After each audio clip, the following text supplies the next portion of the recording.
Ya, sebelum kita membahas tentang tantangan optimasi di deep learning, ada baiknya kita memahami dengan baik dua konsep penting yaitu Hessian matrix dan juga Dirac-Taylor atau Taylor series. Jadi Hessian matrix ini itu merupakan kumpulan hasil dari turunan tingkat 2.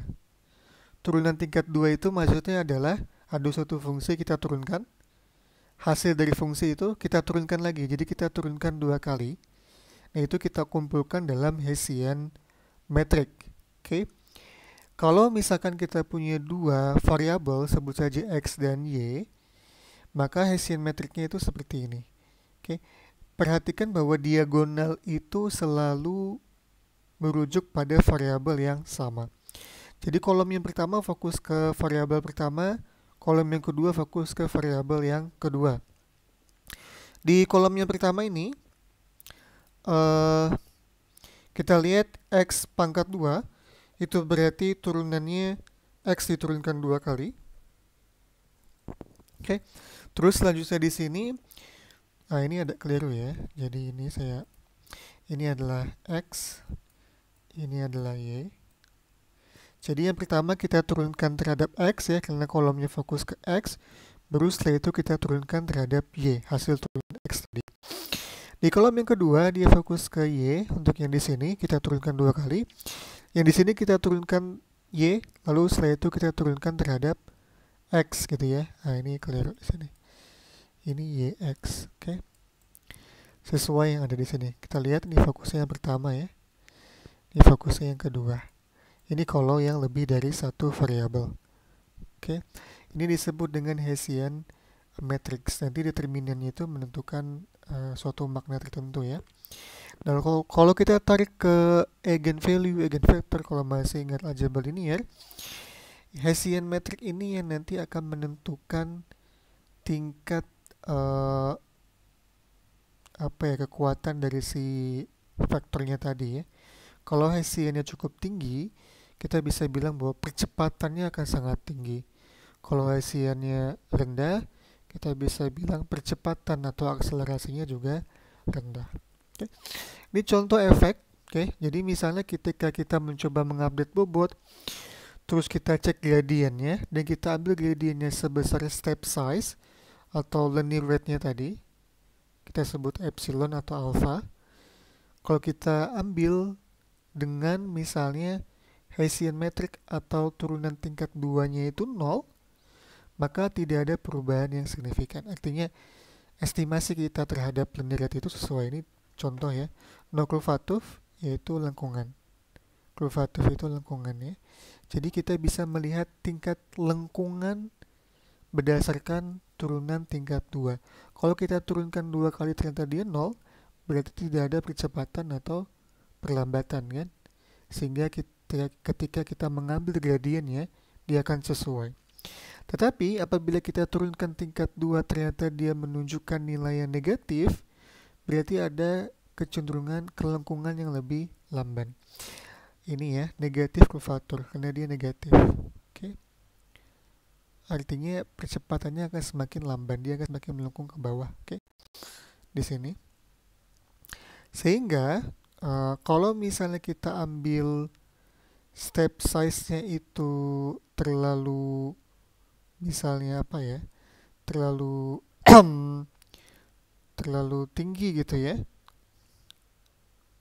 Ini with negative curvature itu cost functionnya itu ternyata cenderung lebih cepat menurun, oke, dibandingkan dengan prediksi gradient. Sehingga kalau kita ambil epsilonnya itu lebih jauh, sebenarnya itu akan menguntungkan kita, oke, karena dia akan melengkung lebih cepat.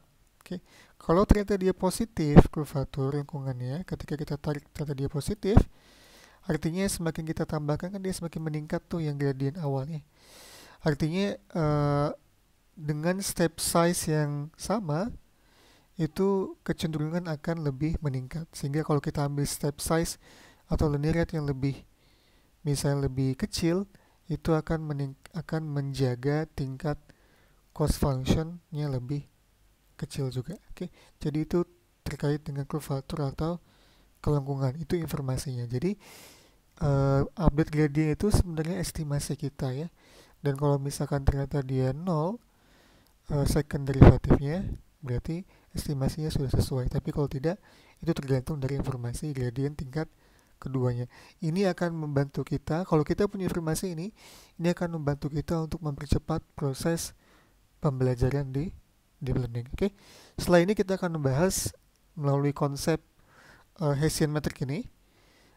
Kita akan membahas nanti tentang tantangan di optimasi deep learning. Nah, selanjutnya adalah Dirac-Taylor atau Taylor series. Jadi Dirac-Taylor ini bisa kita gunakan untuk mengevaluasi suatu fungsi tertentu berdasarkan nilai fungsi yang lain.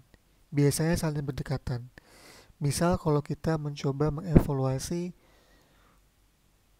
akar 4 itu kan 2 ya kan? Lalu bagaimana dengan misalnya akar 4,2? Nah, itu kan sudah sulit ya. Jadi kita bisa menaksir akar 4,2 berdasarkan nilai dari akar 4. Dari mana kita tahunya? Kita tahunya dari informasi gradient. Sama dengan di deep learning, kalau kita ingin mencoba mengevaluasi loss function itu harus melibatkan fungsi data latih atau data uji. Sehingga kita bisa lihat loss functionnya. Oke, karena itu cukup ekspensif, kita bisa taksir menggunakan Dirac-Taylor. Dirac-Taylor itu bisa melibatkan berbagai macam order turunan, tingkat 1, 2, 3, 4, 5. Semakin banyak order turunannya, itu akan menunjukkan tingkat presisi yang semakin baik. Nah, di sini contoh Dirac-Taylor ya. Ini misalnya kita ingin mengevaluasi fungsi dengan nilai X itu berapa sih, tetapi kita cuma punya informasi fungsi kalau dimasukkan nilai A. Nah, kita bisa menaksir nilai X berdasarkan hasil dari FA gitu ya. Ini contoh untuk bisa menggunakan Dirac-Taylor. Kita tambahkan dengan turunan dari A, terus dikalikan dengan selisih X minus A. Selanjutnya ini tingkat 2, itu kita tarik turunannya, tapi kita bagi dengan 2 faktorial. Ini sebenarnya sama dengan 1 faktorial di sini. Tapi kan karena 1 faktorial itu 1, ini tidak dimasukkan ya. 2 faktorial berarti dikalikan setengah. Ini X minus A dipangkatkan 2. Nanti kalau yang ketiga sama, nanti F turunan tingkat 3 dibagi 3 faktorial, artinya dikalikan 1/6, baru di X minus A pangkat misalnya 3 gitu ya. Itu contoh nih ya, nih contoh di sini. Oke, nah ini kita ambil yang order 2, jadi kita menggunakan turunan maksimal di turunan kedua karena kita informasinya di situ. Jadi kita bisa mengaproksimasi nilai deep learning fungsi loss untuk yang X ketika kita ketahui X0-nya. Menggunakan ini, G ini adalah gradient ya. Ini adalah selisihnya tadi, nih, oke. Terus ini adalah yang di sini. Hessian ini turunan tingkat 2-nya. Nah, kalau kita menggunakan linear rate epsilon, maka new point X, perubahan bobot itu sebenarnya adalah posisi sebelumnya. Bobot sebelumnya dikurangi dengan epsilon gradient atau linear rate dikalikan dengan gradientnya. Berapa nilai dari loss function yang ada di sini itu kita taksir menggunakan gradient descent. Ini kita plug ke sini ya, ke X-nya tadi. Itu kita bisa dapatkan ya, lihat di sini ya. Itu bisa kita dapatkan seperti ini bentuknya. Fx0 minus epsilon GTG plus setengah epsilon pangkat 2 G transpose Hessian G. Oke. Nanti yang kita bahas dampaknya seperti apa, dan dua konsep ini akan membantu kita memahami tantangan-tantangan di optimasi deep learning. Oke, sekian.